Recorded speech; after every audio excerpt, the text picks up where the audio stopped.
ये रेडियो दस्तक का प्रसारण है FM बैंड 90.8 मेगाहर्ट्ज पर मालवा का अपना पहला कम्युनिटी रेडियो। रेडियो दस्तक बोलता है मन की बोली। नमस्कार किसान भाइयों, आप सुन रहे हैं रेडियो दस्तक, उज्जैन का पहला community radio station radio Dastak 90.8 megahertz पर आप सुन रहे हैं। आज की हमारी खेतीबाड़ी के प्रोग्राम में पधारे हैं सीताराम जी शेखवाड़िया, ग्राम सेंदरी, तहसील खाचरोद, जिला उज्जैन। शेखवाड़िया शुभ जैविक कृषि फार्म से आप वास्ता रखते हैं और हमारे किसान भाइयों को उन्नत कृषि गो आधारित खेती के बारे में बहुत सारी जानकारियां देंगे और हमारे किसान भाई इसका बहुत अच्छी तरीके से लाभ उठा सकते हैं। किसान भाइयों, आप सुन रहे हैं रेडियो दस्तक 90.8 मेगाहर्ट्ज पर। अब हम चर्चा करते हैं सीताराम जी शेखवाड़िया से। सीताराम जी, आपका हमारे रेडियो दस्तक में बहुत बहुत स्वागत है। आपका हम स्वागत करते हैं हमारे रेडियो स्टेशन पे और हमारे किसान भाइयों को आप हमारी रेडियो के माध्यम से आप जो गो आधारित खेती के बारे में आप हमारे किसान भाइयों को जो आपका अनुभव है वो साझा करेंगे। सीताराम जी, आपसे हम यही अनुरोध करेंगे कि आप आगे हमारी खेतीबाड़ी के बारे में, गो आधारित खेती के बारे में हमारे किसान भाइयों को समझाएंगे। वंदे गो मातरम, बहुत बहुत धन्यवाद। आज आपने अपना अमूल्य समय देकर के और जैविक खेती और गो आधारित खेती के बारे में आप हमसे जानकारी मांग रहे हैं।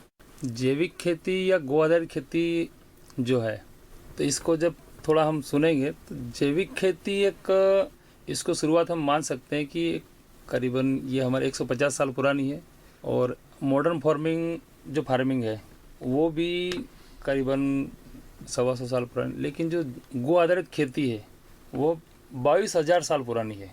तो जो हमारे परंपरा से जो हमारे पूर्वज करते आए हैं वह खेती जो गाय द्वारा हम करते हैं उसको कहते हैं गो आधारित कृषि। गो आधारित खेती के बारे में जिस तरह से आप कह रहे हैं कि गो आधारित खेती, तो गो आधारित खेती में गो के ऊपर, गौ माता के ऊपर क्या क्या आप उसका लेंगे? जैसे गौमूत्र है, गोबर है, या उसका दूध है, दही है, जो भी कुछ आप उत्पादन लेते हैं उसके बारे में हमारे किसान भाइयों को सारी जानकारी विस्तृत रूप से बताइएगा। गो आधारित खेती आपको ये बता दूं कि हमको आवश्यकता क्यों पड़ी कि खेती तो हम रासायनिक भी कर रहे हैं, लेकिन ऐसी क्या आवश्यकता पड़ी जो गो आधारित खेती हमको करना पड़ी। तो हम इसको अगर थोड़ा सा समझेंगे तो आजकल जो हमारा खेती में अन्न हो रहा है वो थोड़ा केमिकल से हो रहा है और केमिकल के आधार पर जो दूषित अन्न हो गया हमारा, और उसके कारण जो बीमारी है, हमारा अन्न दूषित हो गया, हमारा जल दूषित हो गया, पर्यावरण दूषित हो गया। तो इन सब से बचाव के लिए जो विकल्प है वो जैविक खेती है, गो आधारित खेती है। तो गो आधारित खेती में गाय द्वारा, गाय जो देती है गोबर, गौमूत्र, दूध, और दूध से दही, घी और छाछ बनता है। तो पंचगव्य आधारित खेती जो कह सकते हैं हम, गो आधारित कृषि है हमारी। किसान भाइयों, आप सुन रहे हैं सीताराम जी शेखवाड़िया की वार्ता। आप देखिए कि जिस तरह से गो आधारित खेती के बारे में आपको बता रहे हैं कि गो आधारित खेती हर किसान को करना चाहिए। वो अभी तो संभव नहीं है। कुछ किसान भाई हमारे जो रासायनिक भी कर रहे हैं, रासायनिक से मैं सीताराम जी से ये जानना चाहूँगा कि रासायनिक के दोष क्या हैं और उसके कितने लाभ हैं, कितने हानि हैं। ये थोड़ा से हमारे किसान भाइयों को अपनी भाषा में समझाएंगे तो हमारे किसान भाई आपकी बात को अच्छी तरह से समझेंगे कि रसायन के क्या अवगुण हैं या गुण हैं। जो भी जिस तरह की भी खेती आप ले रहे हो आज के ज़माने में, तो उस तरह से वो उससे क्या नुकसान है और उसके बाद में गो आधारित खेती करेंगे तो उसके क्या लाभ हैं, ये थोड़ा हमारे किसान भाइयों को अच्छे से समझाएंगे तो हमारे किसान भाई बड़े खुश होंगे और उनको भी हर चीज़ के बारे में मालूम होगा। जी, बहुत अच्छा प्रश्न पूछा आपने कि रासायनिक खेती से क्या नुकसान है, क्या फ़ायदे हैं। तो हम आपको बता दें, एक समय ऐसा था कि अन्न की कमी थी। उस समय हरित क्रांति हम सबने सुना है। हरित क्रांति के समय अन्न की कमी थी, लेकिन कुछ समय के लिए जिसको बोलते हैं हम DAP, यूरिया, हरित क्रांति के रूप में हमारे यहाँ आया और ये जो आने के बाद उत्पादन कुछ बढ़ा है। लेकिन समय के साथ साथ जब जिस समय हम 1 बोरा खेत में डालते थे, आज उसी जगह हम 5 बोरे पे आ गए और जो लागत है हमारी वो लगातार बढ़ती जा रही है। और उसके दुष्परिणाम क्या है कि आज से जब हम जाते थे, cancer, diabetes, sugar, migraine, BP, ये केवल नाम सुने थे, लेकिन आज घर घर में या प्रत्येक मोहल्ले में, गली में इसके मरीज हमको आज मिल रहे हैं। तो इसके जो दुष्परिणाम है उससे अगर बचना है तो हमें गाय आधारित खेती करना पड़ेगी। ये है आपका अपना उज्जैन का पहला community radio radio Dastak 90.8 FM। सुनेगा उज्जैन, बढ़ेगा उज्जैन। किसान भाइयों, आप सुन रहे हैं रेडियो दस्तक 90.8 मेगाहर्ट्ज एफएम पर कार्यक्रम खेती बाड़ी। आइए हम अब सुनते हैं किसान भाइयों की पसंद का यह गीत।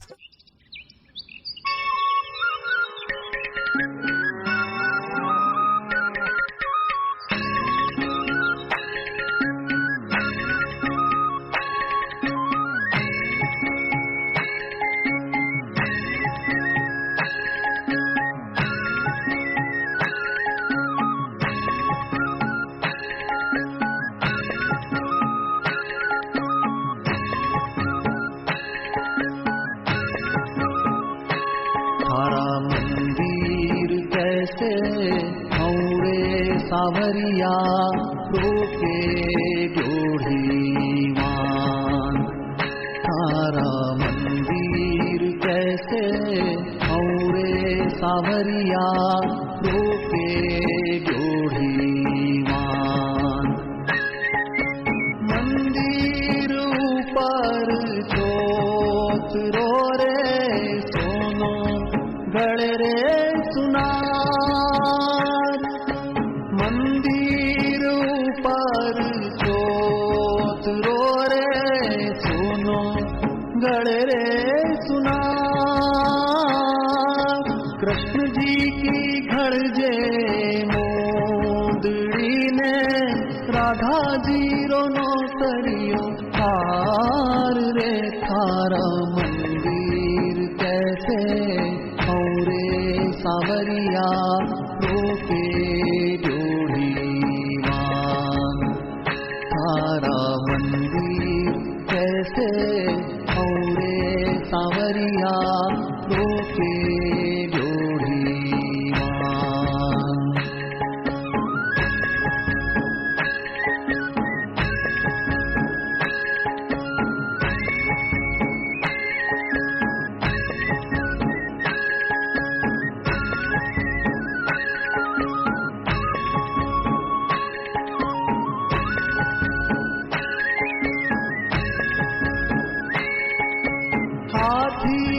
छुटियो शेर से रे कछुए पड़ी है पुकार। हाथी छुटियो शेर से रे कछुए पड़ी है पुकार।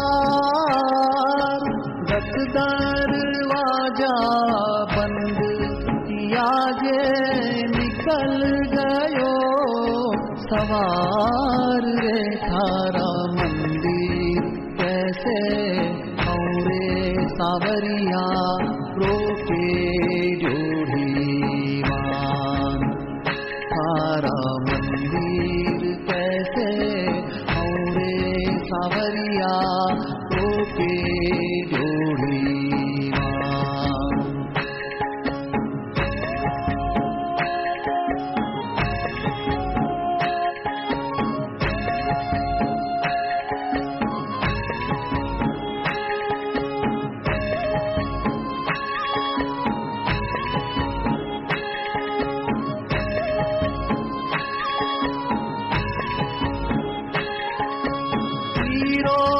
पड़ियो चोक मेरे ढाढ़ फिर जाए।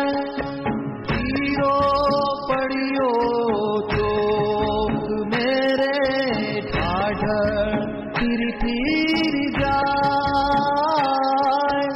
आए गो हिरारो पार कीने लई जाए गो हीरो उठाए रे, थारा मंदिर कैसे औरे सावरिया रोके जोड़ीवान। थारा मंदिर कैसे औरे सावरिया रोके जोड़ीवान।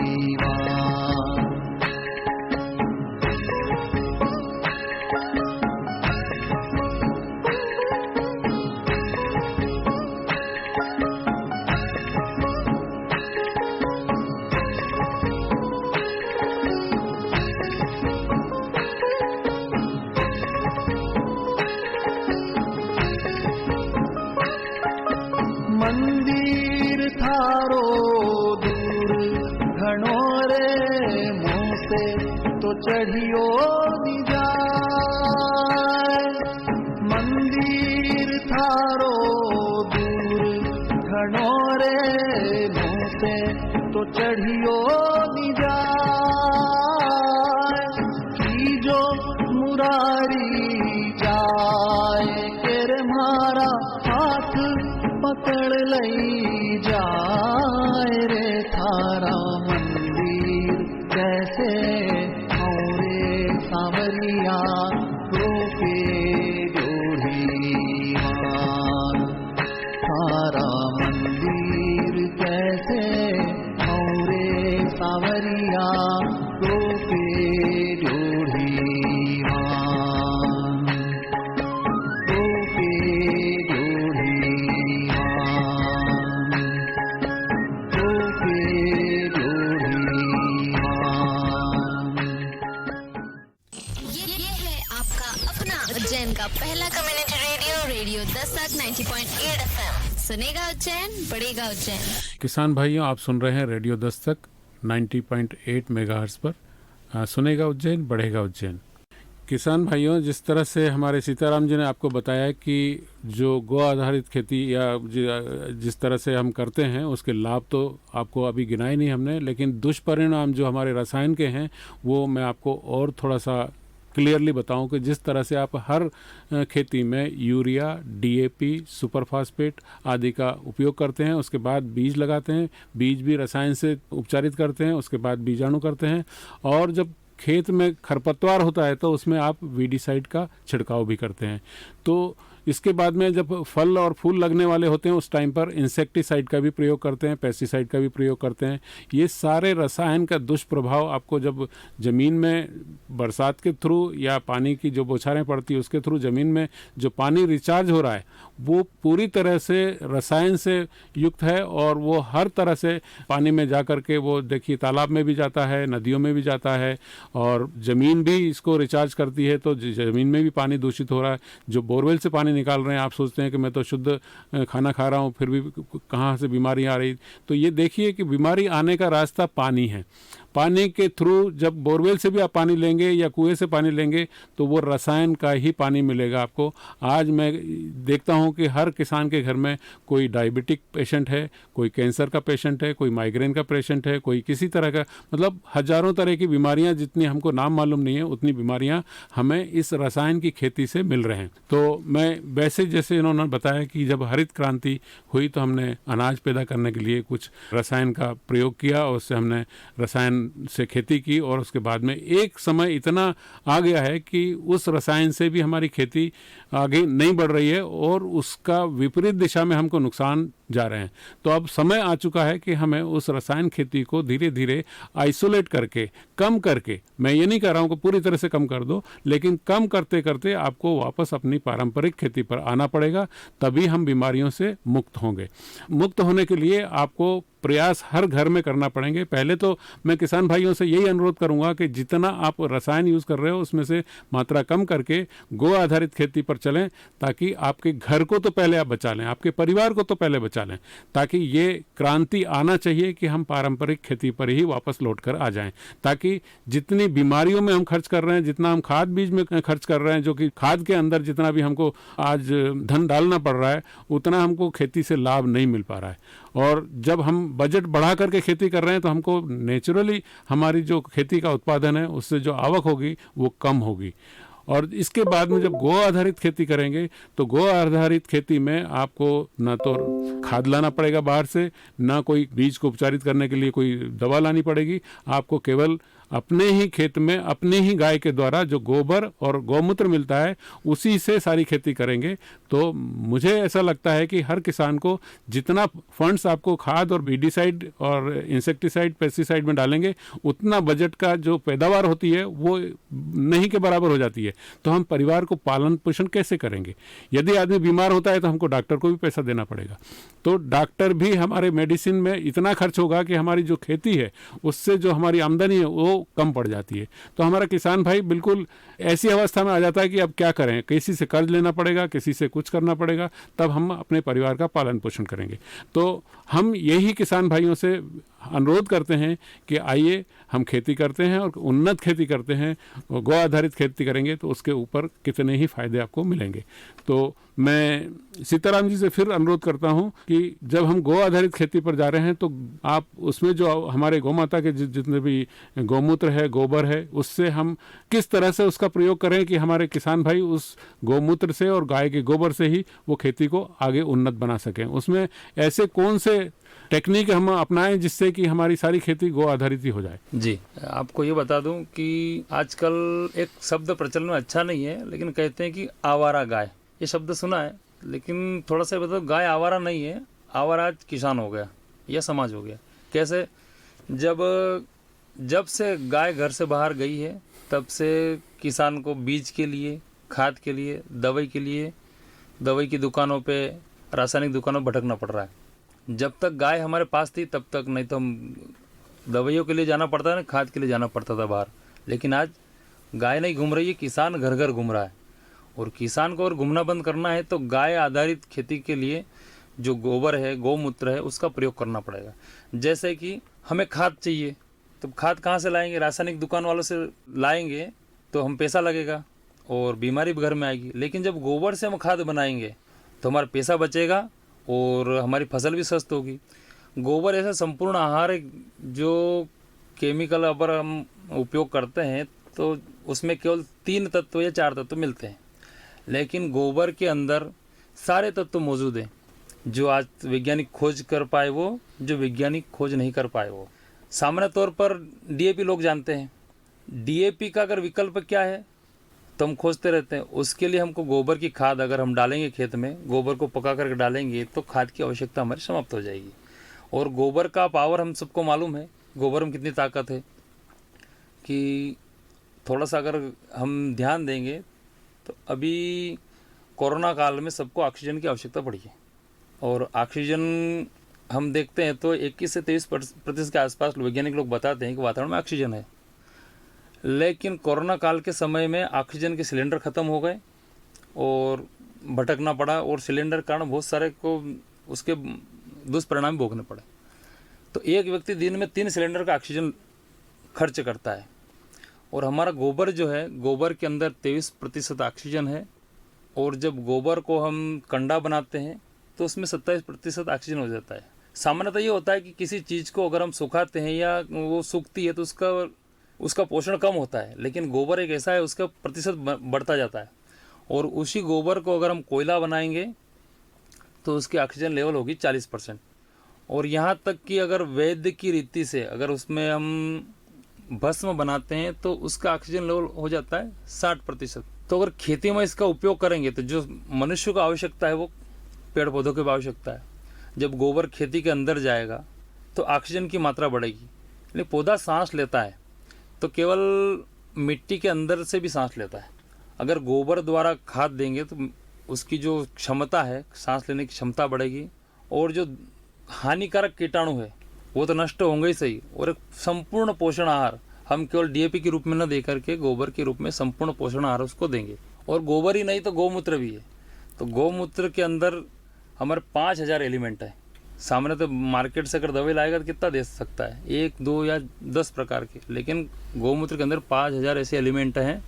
और उसको अगर हम ज़मीन में देंगे तो जो जहर हमने ज़मीन में दिया है, जहर को समाप्त करने की क्षमता गौमूत्र के अंदर है। जो गौमूत्र ज़मीन के अंदर जाएगा तो जितने भी हानिकारक केमिकल हमने डाले हैं उनको नष्ट कर देगा। ये ताकत गौमूत्र के अंदर है। तो गोबर और गौमूत्र इन दोनों को मिला करके अगर हम खाद बनाते हैं, पौधों को देते हैं, तो संपूर्ण आहार एक पौधों को मिलता है। और उसके द्वारा जो अन्न पकता है उसको हम इस्तेमाल करेंगे, उपयोग करेंगे, तो वह उसके अंदर सात्विकता होगी, उसके अंदर अच्छे गुण होंगे और सारे प्रोटीन से भरपूर होगी। जो सामान्यतः अन्न होता है, हम जानते हैं कि अन्न के 3 भाग होते हैं। एक से मल बनता है, दूसरे से मांस बनता है और तीसरे से मन बनता है। तो सामान्य कहावत में एक जैसा खाओ अन्न वैसा बने अन्न मन। तो हम अगर दूषित अन्न खाएंगे तो हमारा मन भी दूषित होगा, और अगर हम शुद्ध अन्न खाएंगे तो मन भी शुद्ध होगा। तो आजकल अगर अपराध जो बड़ा है, अपराध की श्रेणी में अगर हम जाएंगे, अपराध बड़ा है तो दूषित अन्न का भी उसमें हिस्सा है। अगर अन्न शुद्ध नहीं है तो मन भी तो शुद्ध नहीं हो रहा है। इसलिए अगर शुद्ध अन्न खाएंगे तो हमारा मन भी शुद्ध होगा। इसी प्रकार से गौमूत्र है, गौमूत्र के अंदर भी जहर को खत्म करने की क्षमता है। अगर कि हमारा पानी दूषित है, अगर थोड़ा सा अगर उसमें गौमूत्र भी डाल देंगे तो जल शुद्ध हो जाएगा। तो जो हम पानी दे रहे हैं आजकल, जैसा चर्चा में आया है कि कुएं का जल दूषित हो गया है, नदियों का जल दूषित हो गया है, बोरवेल का जल दूषित हो गया है। अगर गौमूत्र का पुनः उपयोग करेंगे तो दूषित जो जल है उसको, जो दोष है वो खत्म करने की ताकत गौमूत्र के अंदर है।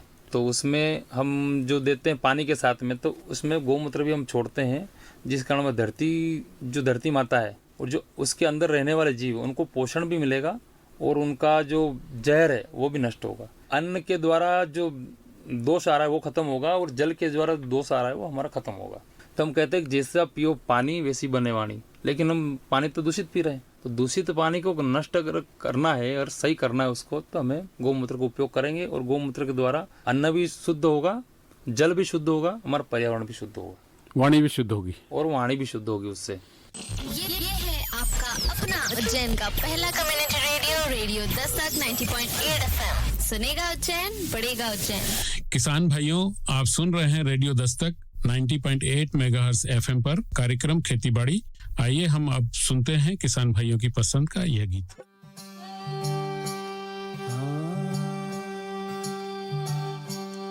राम नाम की लूट है और लूट सके तो लूट, और पाछे जब पछताएगा जब प्राण जाएंगे छूट। प्राण जाएंगे छूट, साथ करनी रह जावे, अच्छी करनी निरख, जगत तेरा ही यश गावे। नरक स्वर्ग का खेल जोक करनी से होवे, कबीर आंखें खोल काहे जीवन को खोवे।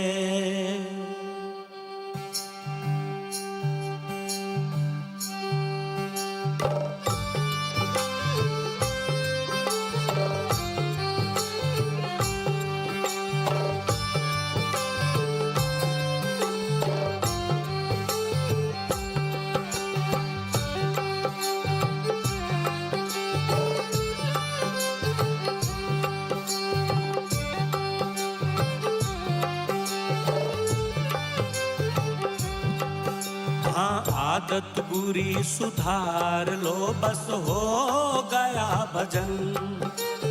आदत बुरी सुधार लो, बस हो गया भजन।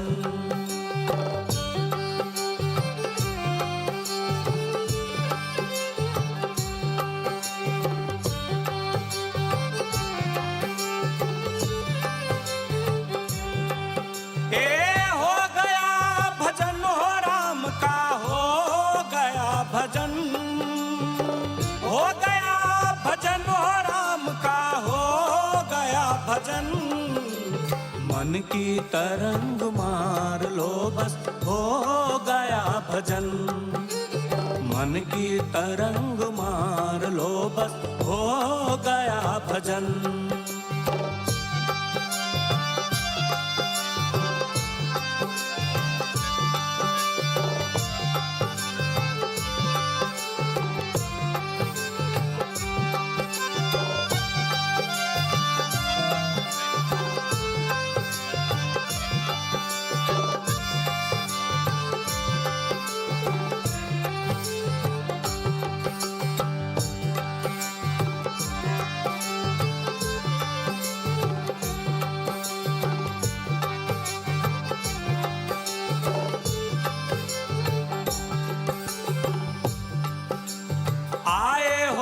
कहाँ से और जाओगे कहाँ?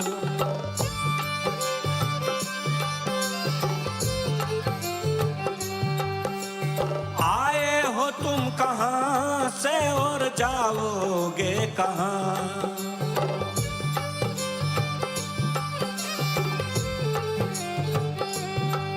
बस इतना दिल में विचार लो, बस हो गया भजन। बस इतना दिल में विचार लो, बस हो गया भजन। हाँ, आदत बुरी सुधार लो, बस हो गया भजन। मन की तरंग मार लो, बस हो गया भजन।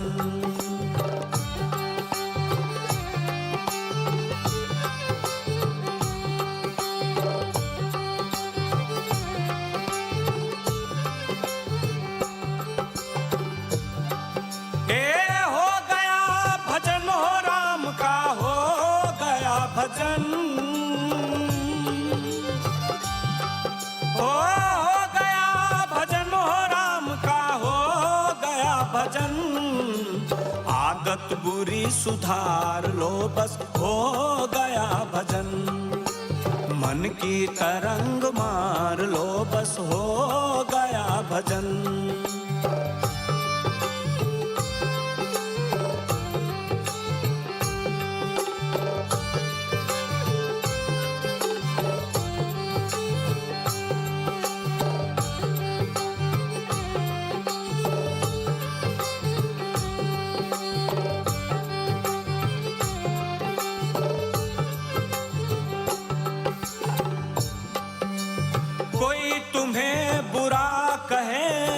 सुनकर उसे क्षमा करो।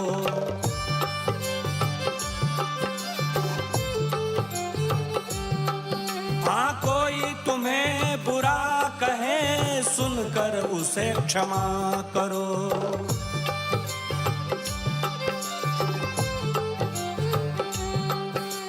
मन को अपने मार लो, बस हो गया भजन। मन को अपने मार लो, बस हो गया भजन। हाँ, आदत बुरी सुधार लो, बस हो गया भजन। आदत बुरी सुधार लो, बस हो गया भजन।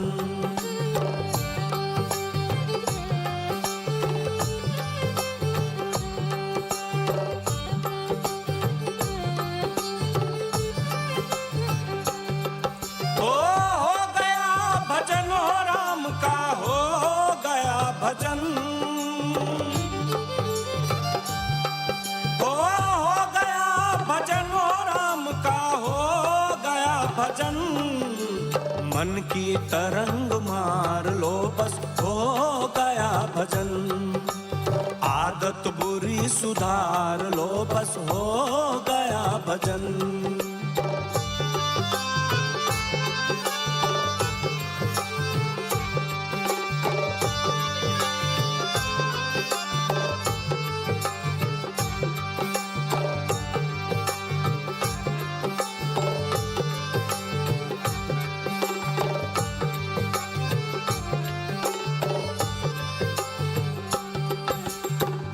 पंत की वाणियों को कहते साधु संत।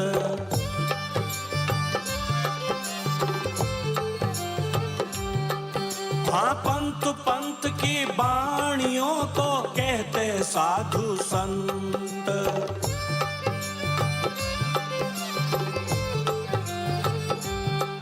वाणी का सार साध लो, बस हो गया भजन। वाणी का सार साध लो, बस हो गया भजन। हाँ, आदत बुरी सुधार लो, बस हो गया भजन। मन की तरंग मार लो, बस हो गया भजन।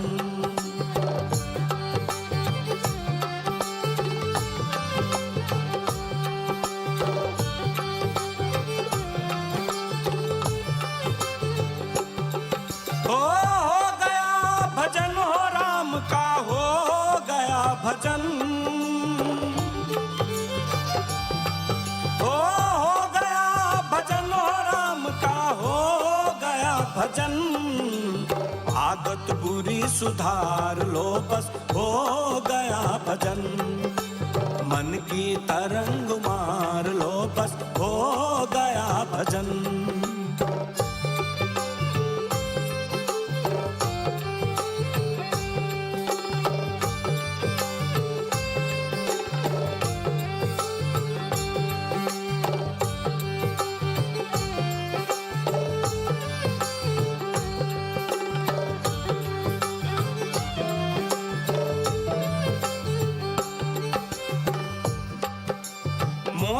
है जहां में तुम ढूंढोगे कहां।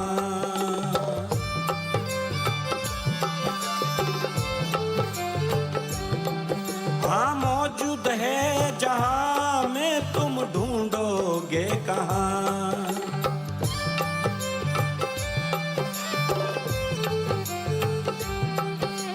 तन में अपने खोज लो बस हो गया भजन। तन में अपने खोज लो बस हो गया भजन। हाँ आदत बुरी सुधार लो बस हो गया भजन। मन की तरंग मार लो बस हो गया भजन।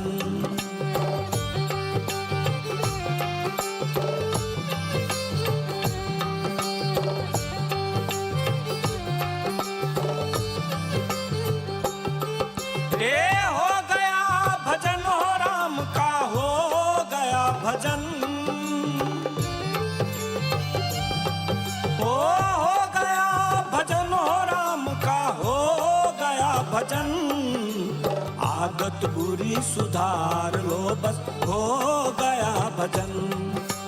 मन की तरंग मार लो बस हो गया भजन।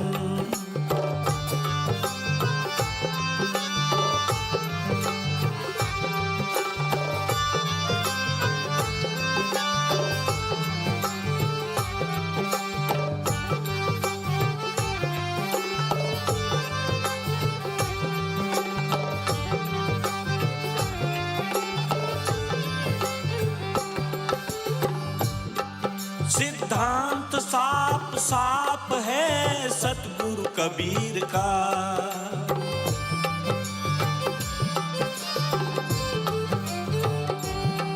सिद्धांत साफ साफ है सतगुरु कबीर का।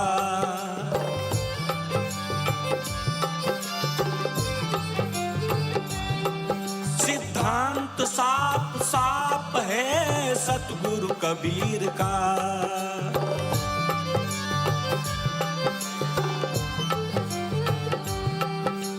निज स्वरूप जान लो बस हो गया भजन। निज स्वरूप जान लो बस हो गया भजन। हाँ आदत बुरी सुधार लो बस हो गया भजन। मन की तरंग मार लो बस हो गया भजन।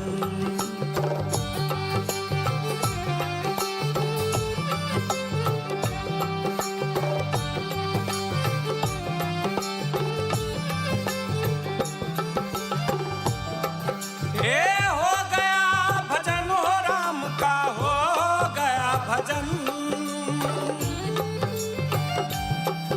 हो गया भजन हो राम का हो गया भजन। आदत बुरी सुधार लो बस हो गया भजन। मन की तरंग मार लो बस हो गया भजन। हाँ आदत बुरी सुधार लो बस हो गया भजन। मन की तरंग मार लो बस हो गया भजन। आदत बुरी सुधार लो बस हो गया भजन। मन की तरंग मार लो बस हो गया भजन। ये है आपका अपना उज्जैन का पहला community radio radio Dastak 90.8 FM। सुनेगा उज्जैन बढ़ेगा उज्जैन। किसान भाइयों, आप सुन रहे हैं रेडियो दस्तक 90.8 मेगाहर्ट्ज पर। सुनेगा उज्जैन बढ़ेगा उज्जैन। तो किसान भाइयों, आपने सुना कितनी अच्छी तकनीक हमारे किसान भाई ने आपके साथ में साझा की। तो अब हम किसान भाइयों से ये कहते हैं कि भाई ठीक है, गो आधारित खेती यदि आप करेंगे तो आपके फसल में जितना भी फाइनेंस लगता है खाद और उसमें इंसेक्टिसाइड पेस्टिसाइड में, उनकी बचत होगी। और गो आधारित जो उत्पाद हैं, गोबर है या गौमूत्र है, उसका प्रयोग करेंगे तो जितना आप खर्च उसमें रसायन में कर रहे हैं वो सारी बचत होगी। और दूसरी तरह से जब शुद्ध अन्न खाएंगे और शुद्ध पानी पिएंगे तो आपको बीमारियां भी कम आएगी, आप स्वस्थ रहेंगे। और स्वस्थ रहने के साथ साथ आप डॉक्टर के पास जाने से बचेंगे।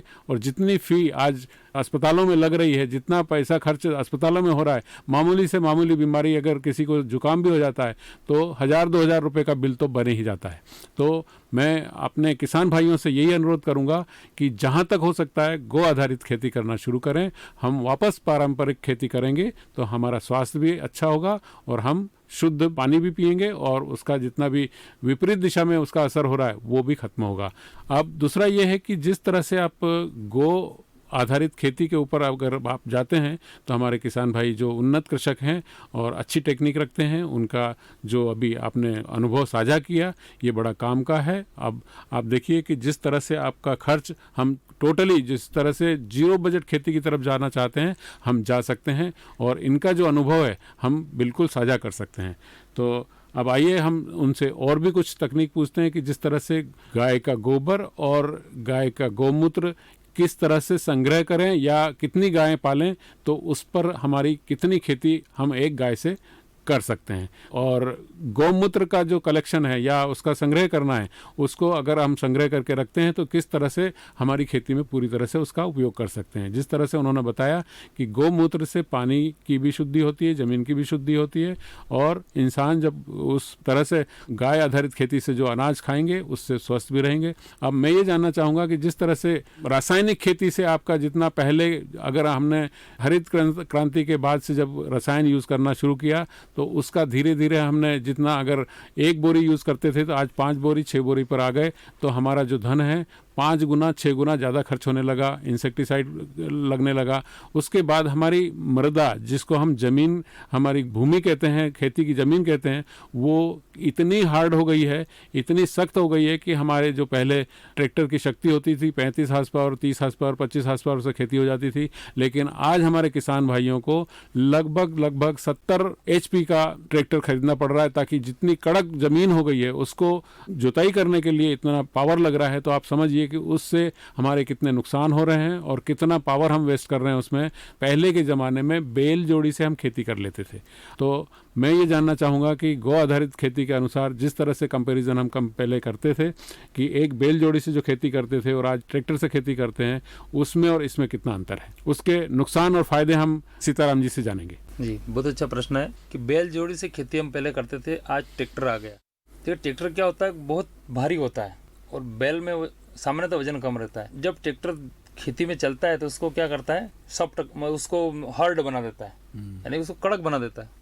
कड़क बनाने में क्या होता है, जो जमीन के अंदर जो केंचुए हैं हमारे सूक्ष्म जीव है उनको रहने का स्थान खत्म हो जाता है, हवा पानी अंदर चला जाता है। तो उसके अंदर भी जो छोटे ट्रैक्टर वो काम नहीं करके बड़े ट्रैक्टर चल रहे हैं। लेकिन जब बैल से खेती होती थी तो वजन कम रहता था, 4 पैर पे चलते थे, तो उसके कारण चलने के कारण एक तो उनका जो गोबर गौमूत्र गिरता था, एक तो वो खाद का काम करता था, दूसरी बात हमारी ज़मीन हार्ड नहीं होती थी, आज हार्ड हो गई है। अगर ट्रैक्टर का उपयोग हम करते हैं और उसकी जगह बैल का उपयोग करें तो बहुत अंतर पड़ेगा, क्योंकि जो हमारा फसल है, फसल को भी हवा पानी चाहिए। तो हवा अगर जितनी ज़्यादा जाएगी उतना फसल अच्छी होगी। तो एक तो ट्रैक्टर का उपयोग कम से कम करें और उसकी जगह बैल का उपयोग करें। और जब खरपतवार निकालने का उपयोग है, पहले बैल से करते थे, उसकी जगह अभी बैल उसमें बहुत अच्छे से चल सकते हैं। पहले डोर नहीं चलती थी और आजकल तो ट्रैक्टर आ गए। तो ट्रैक्टर के कारण वो एक तो हमारा नुकसान हुआ है, फिर उसमें जो ईंधन धुआं छोड़ता है तो उसका भी वातावरण को नुकसान हो रहा है। और जब फसल की बात की, हाइब्रिड, आजकल हाइब्रिड आ गया है। हाइब्रिड और देसी बीज में थोड़ा अंतर है। पहले क्या होता था कि हमारा देसी बीज होता था जिसकी हाइट तो ज़्यादा होती थी, ऊपर का जो हिस्सा था उसको मानव खाता था, मनुष्य के काम में आता था, और जो नीचे का हिस्सा है बीच वाला वो पशु के उपयोग का था, और सबसे नीचे वाला वापस धरती माँ को हम दे देते हैं उसमें। लेकिन आजकल लोग सारा का सारा उसको आग लगा देते हैं, तो एक तो ये नुकसान हुआ। और हाइब्रिड और देसी में थोड़ा अंतर है, हाइब्रिड का थोड़ा उत्पादन जरूर बढ़ा लेकिन उसकी जो क्वालिटी वो कमज़ोर हो गई। जहाँ पर हम 1 रोटी या 2 रोटी खाते थे और शरीर को जो पोषण मिलता है, आज 6 रोटी खा करके नहीं मिल रहा है क्योंकि हाइब्रिड आ गया। तो उसका क्वांटिटी बढ़ी, उत्पादन बढ़ा, लेकिन उसकी क्वालिटी कम हो गई। अगर देसी बीज लेंगे तो थोड़ा उत्पादन कम होगा लेकिन उसकी क्वालिटी अच्छी होगी। तो अच्छी होने के कारण शरीर को जो पोषण चाहिए वो 2 रोटी या 3 रोटी में पूरा हो जाएगा। आपको 6 रोटी यानी कि पेट भरने की आवश्यकता नहीं होगी। कम खाएंगे लेकिन गुणवत्ता वाला खाएंगे और शरीर को पूरा पोषण मिलेगा। तो थोड़ा उत्पादन कम जरूर होता है हाइब्रिड के समानांतर देखते हैं, लेकिन गुणवत्ता हम देखेंगे तो आगे बढ़ेंगे हम। और अगर किसान अगर सीखा हुआ है या किसी से अगर सीख कर आएगा तो उसका उत्पादन छोड़ करके जो प्रॉफिट देखें तो प्रॉफिट बढ़ने वाला है, उसका प्रॉफिट बढ़ता ही उसका, क्योंकि उसका मार्केट रेट अच्छा मिलता है। और सीधे सीधे अगर हम बात करें तो लाभ का सौदा है, क्योंकि एक तो हम स्वयं जो किसान खुद अपने ऊपर अगर दवाई छिड़कता है तो सबसे पहले तो किसान के ऊपर ही दवाई आती है, उसका शिकार होता है, और उसके बाद मार्केट में तो लेट जाता है, लेकिन उसका परिवार ही सबसे पहले उस केमिकल का शिकार हो जाता है। तो कम से कम हम उससे बचें, और जो हाइब्रिड है, हाइब्रिड ना लगा कर अगर देसी बीज लगाएंगे तो अपने घर के लिए, परिवार के लिए, पड़ोस के लिए, समाज के लिए हम उत्पादन बढ़ाएंगे। और उत्पादन बढ़ाने के लिए गोबर है, उससे बहुत सारा खाद बनता है, तो जीवामृत है, घन जीवामृत है, केंचुआ खाद है, ऐसे खाद बना करके अगर हम उसमें डालेंगे तो एक तो हमारा रासायनिक खाद की बचत होगी और पैसा मार्केट में जाएगा, किसान का खुद है। और 1 एकड़ अगर हमारे पास है तो एक गाय हमारे लिए पर्याप्त है। वो गाय दूध देगी, गौमूत्र देगी, गोबर देगी, तो 1 एकड़ के लिए गाय अगर ज़्यादा है तो उसको बढ़ा सकते हैं। और अगर हम उसको गाय को बढ़ाएंगे तो दूध भी मिलेगा, घी मिलेगा, दही मिलेगा, यानी संपूर्ण आहार हमको गाय द्वारा प्राप्त होगा। और गोबर गौमूत्र जो धरती माँ को मिलेगा, और जब धरती माँ को मिलेगा तो किसान अपने पास इतना तो रखेगा नहीं, तो जो भी उसको खाएगा उसको अच्छा आहार मिलेगा और किसान की बचत होगी। तो अधिकतर किसान जो हैं आजकल डीएपी का या केमिकल का तोड़ ढूंढना चाहते हैं, तो अगर थोड़ा सा अगर ध्यान दें, घर पे अगर गोबर से, गौमूत्र से अगर खाद बनाएंगे तो उसकी वो बचत होगी। और जैसे कि कीट का अटैक होता है हमारी फसल के ऊपर, तो बस थोड़ा सा अगर गौमूत्र है हमारे पास और विधि से अगर हम उसका कीट नियंत्रक बनाएंगे, जैसे हमारे पास अगर 10 लीटर गौमूत्र है तो उसमें थोड़े से 2 किलो नीम के पत्ते डाल देंगे, 20 दिन रखेंगे मटके के अंदर। 20 दिन के बाद प्रत्येक जब हमको उसमें 7 दिन के अंदर उसका छिड़काव करेंगे तो कोई हानिकारक कीट आएंगे नहीं। और धीरे धीरे हमारी ज़मीन के अंदर जब केमिकल का असर खत्म होगा तो कीट का भी असर अपने आप समाप्त हो जाएगा। ये तो बहुत अच्छी बात बताई आपने हमारे किसान भाइयों को। ये है आपका अपना उज्जैन का पहला community radio, radio Dastak 90.8 FM। सुनेगा उज्जैन, बढ़ेगा उज्जैन। किसान भाइयों, आप सुन रहे हैं रेडियो दस्तक 90.8 मेगाहर्ट्ज एफएम पर कार्यक्रम खेती बाड़ी। आइए हम अब सुनते हैं किसान भाइयों की पसंद का यह गीत। प्रेम न बाड़ी उपजे और प्रेम न हाट बिकाए, और बिना प्रेम का मानवा बंधिया जमपुर जाए। सदगुरु कबीर ने प्रेम, प्रीत, प्यार जो वाकई परमात्मा का स्वरूप है, और उसी प्रेम और प्यार में शब्द और सूरत का मिलाप, या उस अखंड धुन के साथ में उस निर्गुण ब्रह्म की प्रत्यक्षानुभूति अपने अंतर में होती है। इसीलिए मन को रिझाने के लिए, मन को मन में मिलाने के लिए हर संतों ने, हर महापुरुषों ने शब्दों के जरिए मानव मात्र को जगाया है। कबीर साहब ने यहां पर भी मन रूपी पंछी को उस प्रीत, उस लगन, उस श्रद्धा और आस्था जो कि अपने अंतर में ही है, लगाने के लिए संकेत किया है। और मेहनत करके अपने हक और ईमानदारी के साथ अपने जीवन को बसर करने का संकेत किया है। और हर संतों का यही संदेश रहा, चाहे वो कबीर हो, चाहे गुरु नानक हो, चाहे रविदास हो। इसीलिए यहाँ पर कबीर साहब कहते हैं कि मन पंछी डारे हमको जाना है, हमसे प्रीत न लगाना। और प्रीत लगाना यदि है तो केवल सदकर्म से लगाएं, सदज्ञान से लगाएं, सद शिक्षा से लगाएं। इसीलिए यहां पर इस भजन में इस तरह से कहा है। हाँ जी।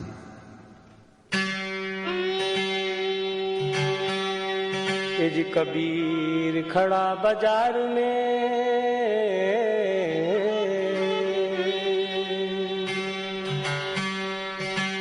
जी कबीर खड़ा बाजार में और लिए लुकाटी हाथ, हर जो घर फूके अपना वो चले हमारे साथ।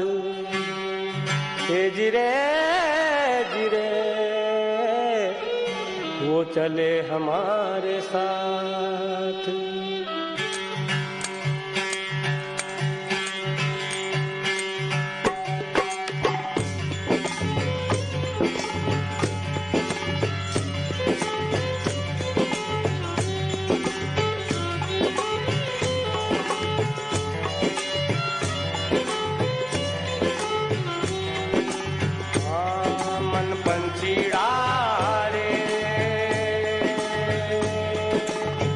हमको है जाना हमसे पीछ ना लगाना रे मन बंसीरा रे। हमको है जाना हमसे पीछ ना लगाना।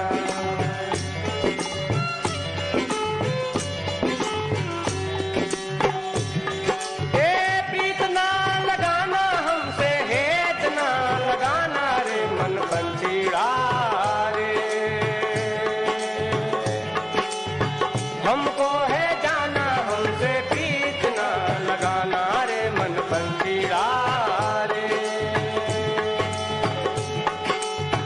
हमको है जाना हमसे पीछ ना लगाना।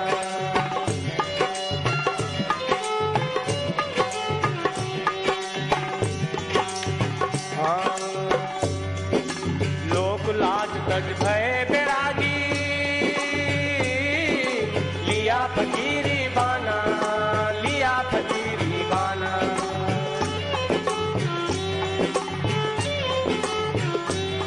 यदि लोक लाज तज भय बैरागी लिया फकीरी बाना लिया फकीरी बाना।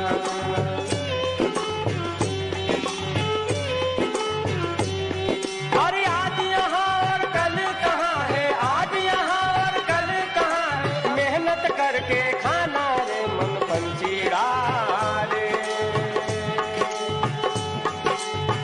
हमको है जाना हमसे पीछ ना लगाना रे मन बंसीरा रे। हमको है जाना हमसे पीछ ना लगाना।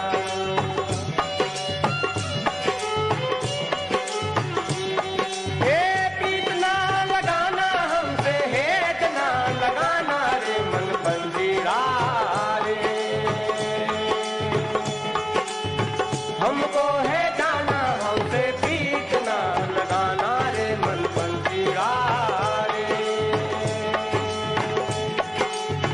हमको है जाना हमसे पीछ ना लगाना।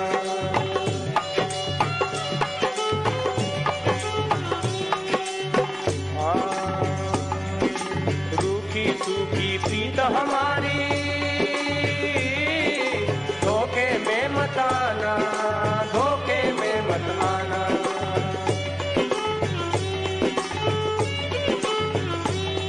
और रूखी सूखी प्रीत हमारी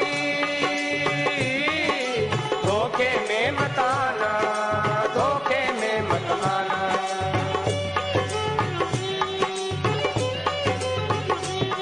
और निर्मोही का लोग पुकारे निर्मोही का लोग पुकारे मैं फकीर मस्ताना रे मन बंसीरा रे। हमको है जाना हमसे पीछ ना लगाना रे मन बंसीरा रे। हमको है जाना हमसे पीछ ना लगाना।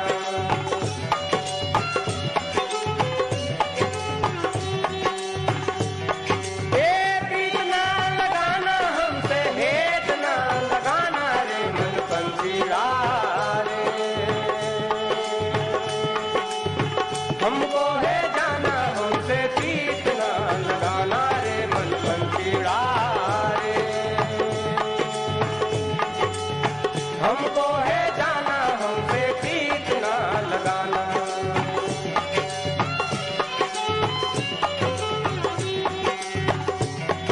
हाँ मैं पंछी अब जाना चाहूँ मोहे करो रवाना मोहे करो रवाना।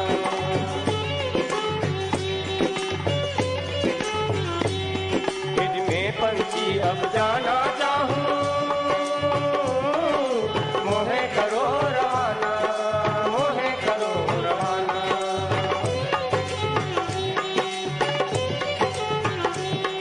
अरे अंत में मेरी यही विदाई अंत में मेरी यही विदाई प्रेम नहीं ठुकराना रे मन बंसीरा रे। हमको है जाना हमसे पीछ ना लगाना रे मन बंसीरा रे।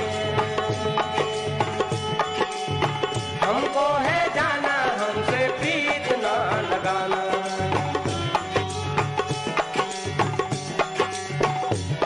ए प्रीत ना लगाना हमसे हेत ना लगाना रे मन पंजीरा हमको है जाना हमसे प्रीत ना लगाना रे मन पंजीरा हमको है जाना हमसे प्रीत ना लगाना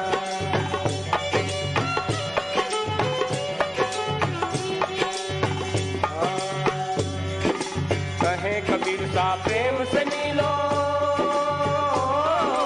कल का कौन ठिकाना कल का कौन ठिकाना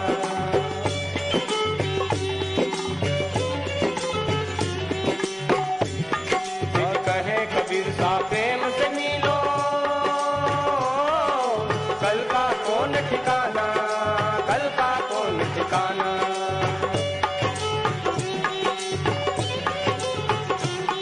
और प्रेम पुष्प से करो विदाई प्रेम पुष्प से करो विदाई यही आखिरी जाना रे मन पंजीरा रे हमको है जाना हमसे प्रीत ना लगाना रे मन पंजीरा रे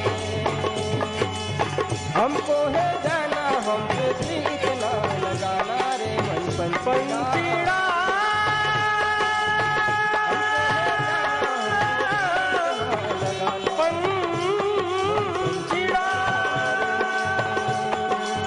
हमको है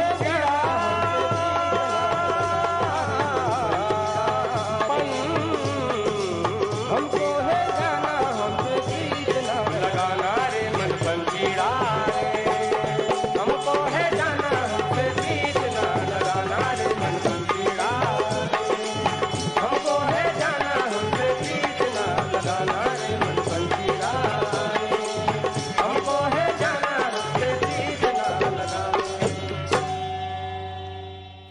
ये है आपका अपना उज्जैन का पहला community radio radio Dastak 90.8 FM। सुनेगा उज्जैन बढ़ेगा उज्जैन। किसान भाइयों, आप सुन रहे हैं रेडियो दस्तक 90.8 मेगाहर्ट्ज पर। सुनेगा उज्जैन बढ़ेगा उज्जैन।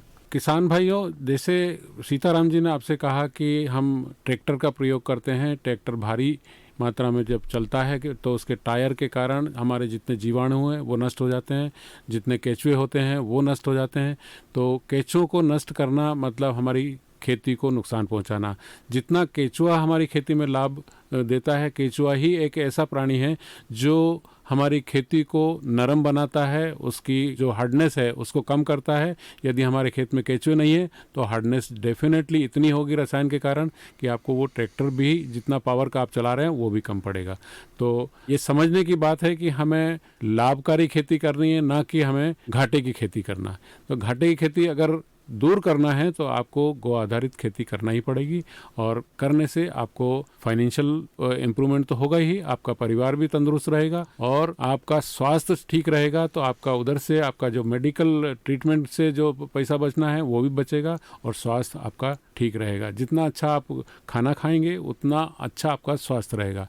तो जैविक खाना जो आप खाएंगे तो उसका स्वाद भी अलग रहेगा, उसकी गुणवत्ता भी अलग रहेगी, और गुणवत्ता के कारण आपको जो सेटिस्फेक्शन होगा, एक ब्रेकफास्ट के बाद में अगर आप लंच तक जाते हैं तो उसका जो प्रोटीन्स है या जो आपको जो खाना खाया है उसकी जो ताकत है वो बनी रहेगी। आज का जो रसायन युक्त जो खाना खा रहे हैं उसमें प्रोटीन नाम की चीज़ बहुत कम है। हम केवल मात्रा तो बढ़ाकर खा लेते हैं, लेकिन उसकी जो हेल्थ को जो हमारे पोषण तत्व मिलना चाहिए वो नहीं मिल पा रहे हैं। तो किसान भाई, हमारे सीताराम जी सेखवाड़िया यहाँ पर हमारे स्टूडियो में उपलब्ध हैं। आपको अगर कोई भी जानकारी आपको चाहिए या उनसे कोई अपनी समस्याओं का समाधान करना होता है तो उसके लिए आप रेडियो दस्तक के माध्यम से आप उनको फ़ोन कर सकते हैं या व्हाट्सएप के ऊपर आप अपनी समस्या लिख सकते हैं। व्हाट्सएप नंबर है 9406894068। आप सुन रहे हैं रेडियो दस्तक 90.8 FM, उज्जैन का पहला कम्युनिटी रेडियो। किसान भाइयों, आज हमारे बीच उन्नत कृषक श्री सीताराम जी सेखवाड़िया, ग्राम सेंद्री, तहसील खाचरो जिला उज्जैन से पधारे। आपको बहुत सारी जैविक खेती के बारे में, गौ आधारित खेती के बारे में जानकारी प्रदान की। आज हम हमारे उन्नत कृषक हैं सीताराम जी, उनको हम हमारे स्टूडियो में पधारने का बहुत बहुत धन्यवाद देते हैं और स्वागत करते हैं कि आप यहाँ आए और हमारे किसान भाइयों को बहुत बहुमूल्य चीज़ें जो किसान भाइयों को आपने साझा की उसका हम बार बार धन्यवाद देते हैं। कोशिश करते हैं कि अगले खेतीबाड़ी प्रोग्राम में आपको और भी हम उन्नत किसानों से मुलाकात करवाएंगे और आपको नई तकनीक या जिस तरह से आप खेती करना चाहते हैं गौ आधारित खेती, उसके बारे में हम आपसे साझा करेंगे। सीताराम जी, आपका बहुत बहुत धन्यवाद हमारे स्टूडियो में पधारने का। जी बहुत बहुत धन्यवाद। वंदे मातरम, वंदे गो मातरम। ये है आपका अपना उज्जैन का पहला community radio, radio Dastak 90.8 FM। सुनेगा उज्जैन, बढ़ेगा उज्जैन।